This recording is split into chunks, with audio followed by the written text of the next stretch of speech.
Thanks everybody for coming down to the best hot dog joint in Connecticut, Capital Lunch. I've been coming here to Capital Lunch the day after Election Day since my first race for the House in 2006. I'm a bit superstitious when it comes to the day before, the day of, and the day after the election. So I know a bunch of my colleagues got together to do a press conference earlier in the day, but I tend to stick to my routines. So thanks all for coming down. Listen, the bottom line is I feel like the luckiest guy in the world that I get the chance to do this job for another 6 years. Having grown up here, being in love with the state, I just feel so grateful that the people of Connecticut have given me the chance to be the United States Senator for another term. I don't take it for granted, and I'm not going to take it for granted. I'm going to continue to do all the things necessary in order to make sure that I'm listening to everybody in this state and fighting really hard for them. So that is my main takeaway from last night. I'm really proud of the race that Jahana Hayes ran, probably a bigger margin than many people would have suspected when that campaign started. It's great that the entire House delegation will be back. I think we make a pretty powerful team. And it looks as if we've grown our majority slightly in both the State House and State Senate. As you all know, I run a coordinated campaign when I'm on the ballot. That means I'm spending a lot of money to lift up Democrats all across the state, and I'm really glad to see some new faces joining the Democratic caucuses in the State House and the State Senate.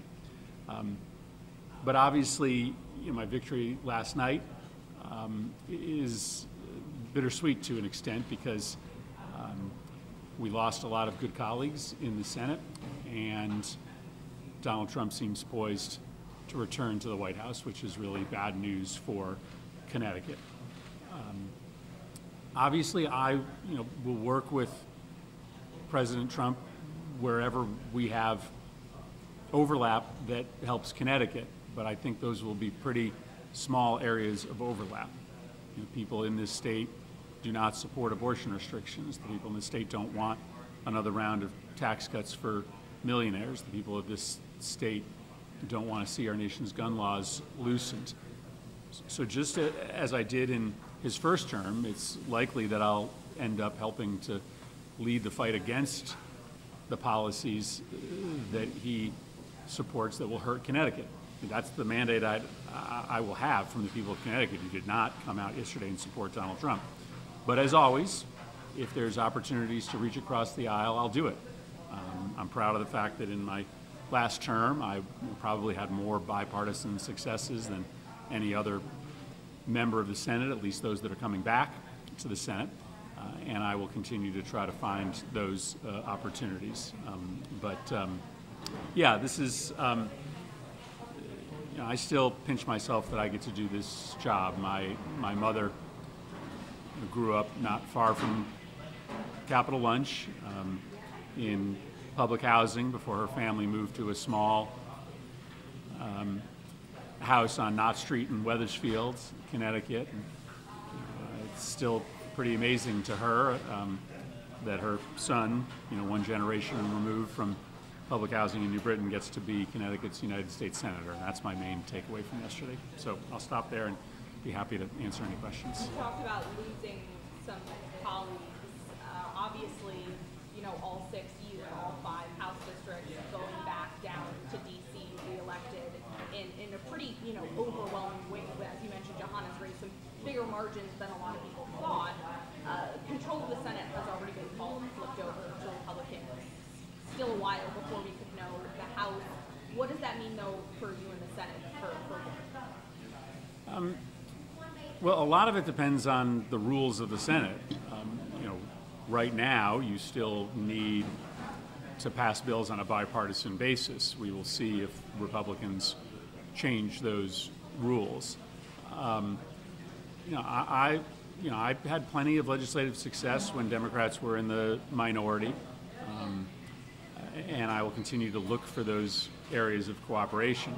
I think what's discouraging is that typically when Republicans are in charge in Washington, they don't actively look for bipartisan successes. When Democrats were running the Senate, we were actively trying to pass bills on a bipartisan basis, whether it be the gun bill, the infrastructure bill, the CHIPS Act, the gay marriage legislation. So, it remains to be seen whether there will be opportunities for Democrats and Republicans to work together. If there are those opportunities, I will likely be, one of the members of the Senate who will be able to, put those deals into place. Well, in that vein, on an issue like immigration, I mean, you obviously led the bipartisan border bill.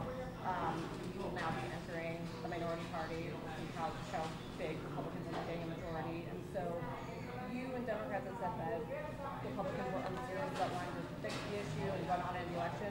Now we're past the election, they're in power, potentially uniform power in Congress. So where does that leave you? I mean, do you want to re-engage in negotiations? Do you think Democrats just get left out, especially if Republicans just, again, have uniform control of Congress? Well, listen, I'm always willing to sit down and talk with Republicans, and I suspect if there is, any bipartisan negotiation to be had on immigration, that I'll be at that table. But I want to fix the problem, and what I've heard from Donald Trump is a set of proposals that does nothing to fix the problem. What he's talking about is a dystopian world in which there are open-air prison camps. Local law enforcement and federal law enforcement are all being turned over in an effort to deport anybody who is or looks like an undocumented immigrant. That doesn't solve the problem. That doesn't fix our broken immigration system. That doesn't get additional resources to the border.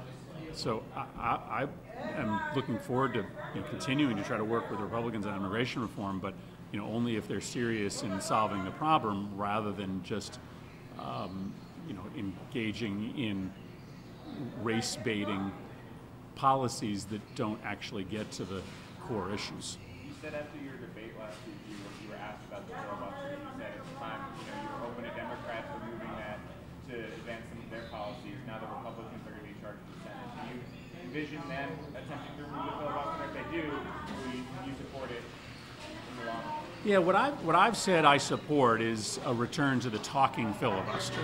I don't think I would support an immediate removal of the filibuster. I'd like to see us get to a point where if you want to filibuster a bill, you actually have to stand up on the Senate floor and talk. I think the filibuster would be used much less often if you actually had to defend your position if it was a very unpopular one. I don't know that Republicans would filibuster a universal background checks bill for days because they wouldn't want to expose that position to the American public. Mitch McConnell said this morning, that the election, means that the filibuster will be preserved. We'll see. That's his view. I'm not sure that every Republican in his caucus supports that view, and time will tell whether we continue to operate under that rule or we end up modifying the rules. Just to follow up, so if the Republicans propose what you're talking about, returning to a talking filibuster, would you support it in the idea that maybe Democrats could take control in 2 years or 4 years, and then it would be to your advantage? Listen, the devil would be in the details, but I certainly would look at, would certainly look at that proposal. I'm sincere when I say that I think that the filibuster, the way that it's used today, is an impediment to democracy. But but I'll reserve judgment on any reform proposal until I see it. What is the latest on the numbers that you've seen in the Senate? And for example, did Casey lose? And what do the numbers look like? My impression is that the Pennsylvania race has not been called, so I don't know that we know the outcome in Pennsylvania. Tammy Baldwin's race has been called, so she's coming back, and it looks good in Nevada for Jackie Rosen. Right now she's down by a few hundred votes, but my understanding is the votes that remain to be counted are likely to be good for her.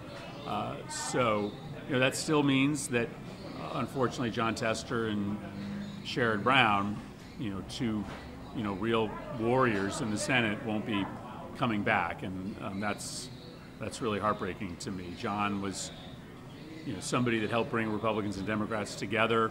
Sherrod Brown has been one of the most articulate spokesmen for the working class and labor unions in the United States Senate. It's a real blow to the Senate to lose both John and Sherrod, and hopefully that's the extent of our losses. And how surprised were you by the results? In other words, I think 5 days before the election, you said something along the lines of, "I'm not anticipating a Trump win."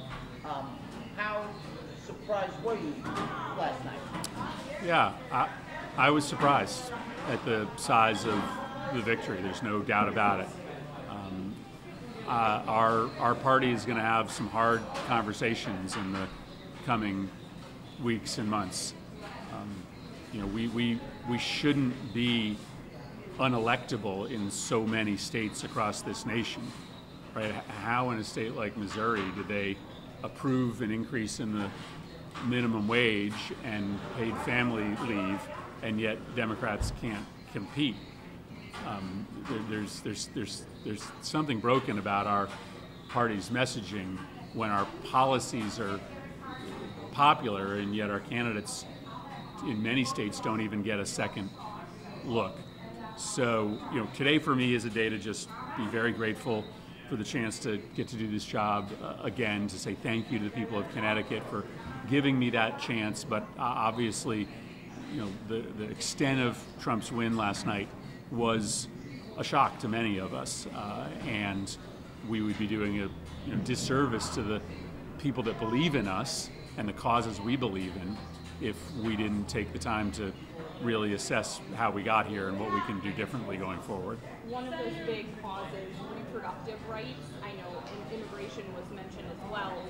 Not only was abortion rights on the ballot in 10 states passing, and 7 of them in states where Democrats didn't win in the Congress. I mean, I'm thinking Montana specifically voted to further enshrine their abortion rights when we saw Tesla lose his seat, and obviously those states went for Trump.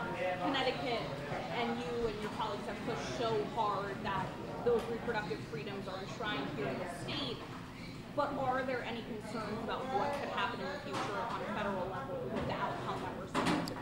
Well, I think that there is a real concern that Connecticut's law is going to be blown to bits by a federal abortion ban.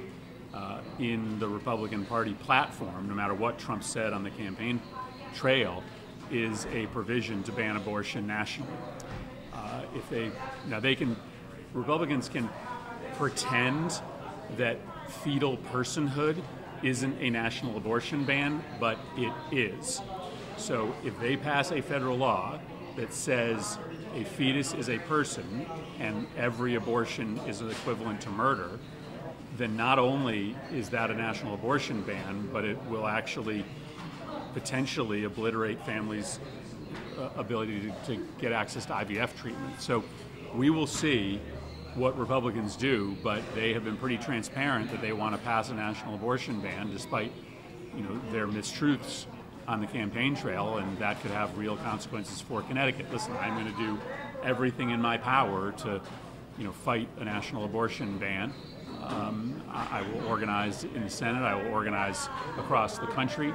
I will fight like hell to protect a woman's right to make decisions over her own body here in Connecticut. But I think we would be naive to believe that fight is not coming. What did you learn working with the first Trump administration, and what lessons do you take going into the second Trump administration, working with them on policy?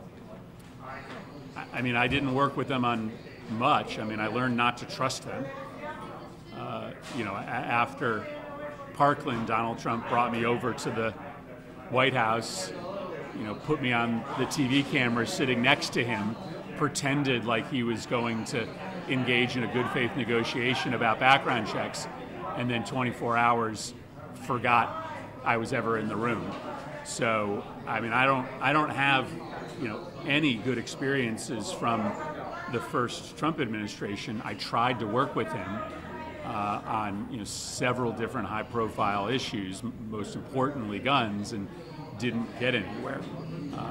So that doesn't mean that I won't continue to try, but There wasn't a lot of effort to reach out across the aisle from the Trump White House in the first term. I mean, listen, I just want to be honest with you. I am very worried that Trump is serious when he says that he is going to be a dictator on day one. I mean, I don't think it's outside of the realm of possibility that this Department of Justice is going to be hunting his political enemies. So I hope that we are in a normal world where we're talking about legislation. We could be in a world where Democratic senators and congressmen are being prosecuted. We could be in a world in which everybody that is engaged in acts of political violence on behalf of Donald Trump are out of jail and back on the streets. I hope that is not the world we live in after this election. But I am going to be ready for a more normal world in which we are passing and debating legislation. But I am also going to be ready for Trump making good on the promises he made on the campaign trail to use the Army and the Department of Justice to target his political enemies. And where do you, tell us how you see your role. In other words, you said a second ago, you're willing to reach out, you're willing to be bipartisan, understood. How do you view your role as you sit here now? By that I mean, obviously on things you don't agree on, do you view yourself as an obstructor, or how would you describe your role? Listen, my role is different depending on whether democracy is disintegrating. I mean, so we might be having a conversation about a new round of tax cuts for billionaires. We might be having a conversation about the Department of Justice prosecuting Trump's political enemies. So I just don't know whether we're going to be in a normal political environment or a very abnormal, very dangerous political environment. But I don't see my role as different. I'm going to fight Trump when he's doing things that are bad for Connecticut, and I will be open to working with him if he's offering anything that's good for us. I didn't see much good coming from the White House when Trump was president the first time around when it comes to what Connecticut needs. Senator, would you confirm Supreme Court Justice Elaine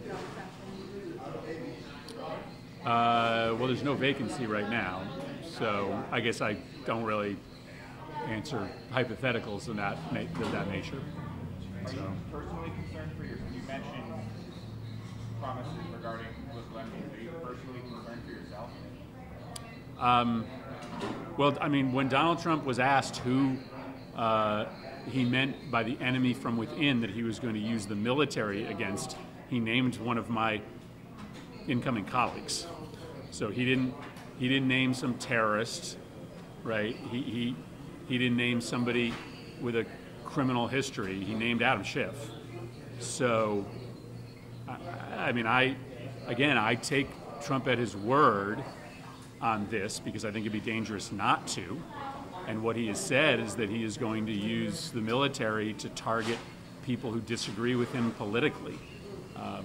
So that's a list that includes tens of millions of people.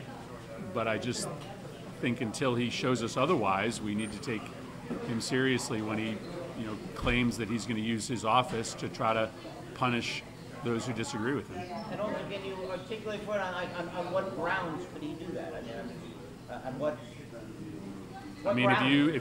if you control the Department of Justice, you can, bring charges against anybody. I mean, what Project 2025 calls for the Department of Justice to cease being an independent enforcement agency and become an arm of the White House. So, listen, I hope we don't get there. I hope we don't get there, but I just listened to what he said during the campaign, and I don't choose to dismiss that. You're all returning to Congress next week for the lame duck. So given that, again, power will shift, maybe, again, fully to Republicans, how much of an emphasis now is on trying to get certain priorities done? I mean, you're going to have to do government funding, that's the big one. But what does that mean for Farm Bill, social media regulations, anything else that you all prioritize?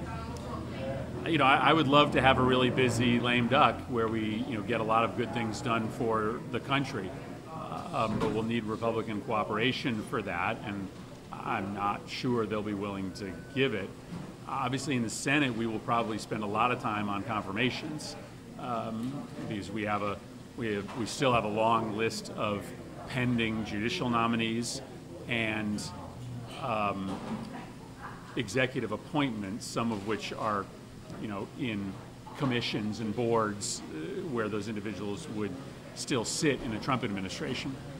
So I imagine the Senate will be very busy for the next 2 months on, in particular on judicial confirmations, but other selective executive appointment confirmations. You said that over the coming weeks and months, Democrats are going to have to take a hard look at what happened. So in your, not even 24 hours out, but what are your lessons learned or mistakes that have been made? Had the top of the ticket and Kamala Harris focused too much on Donald Trump versus on their own policies and your party's own policies? I mean, you're saying that elsewhere in the country, minimum wage and abortion rights are passing, and yet Democrats are not even winning statewide or at the top of the ticket. So I don't listen. You're right that we are, 12 hours from knowing what the election result was, and I certainly don't have a take that I'm willing to make public at this point. I've already been in contact with many of my colleagues. We're sorting through the mistakes we made.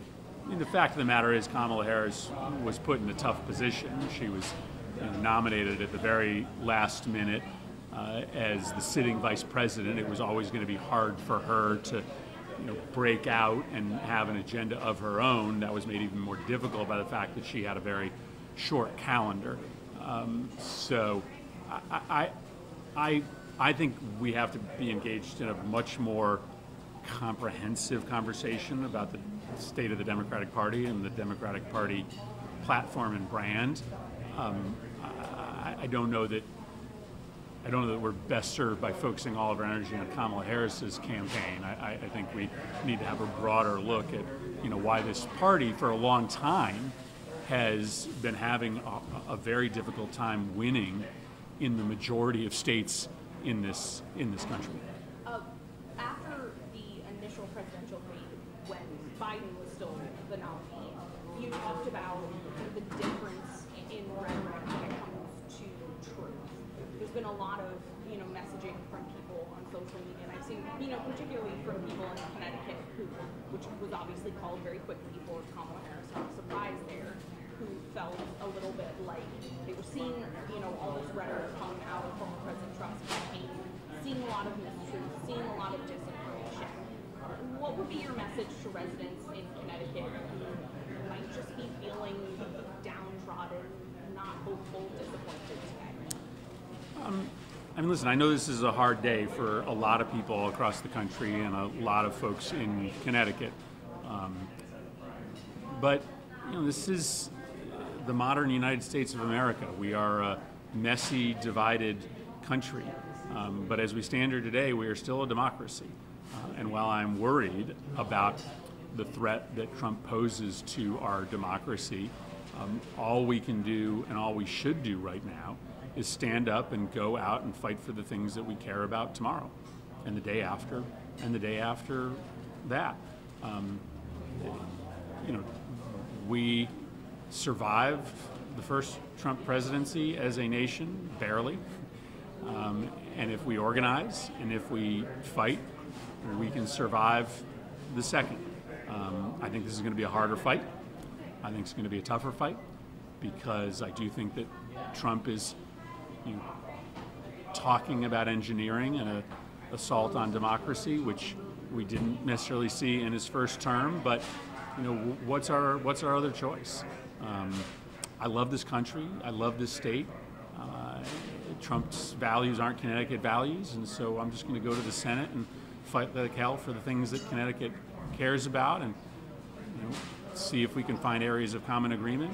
Try to stop him when he's doing things that are particularly dangerous, and get ready for the next election. Have you seen any shift in Connecticut? It looks like Harris and Earmark why it may have been a little lower than in past years? Is that concerning to you? I actually don't know. I think we should all wait until all the mail-in ballots are counted. I actually think that the margins in the end might look pretty similar to 6 years ago and 4 years ago, because if you look at where some of the results haven't come in from yet, they tend to be places where Democrats do pretty well. So my guess, I don't know for certain, but my guess is that the margin in my race will look pretty similar to the margin 4 years ago. So On a smaller note, you've been here every year since '06. The day after, just so I understand. yeah, every year since '06.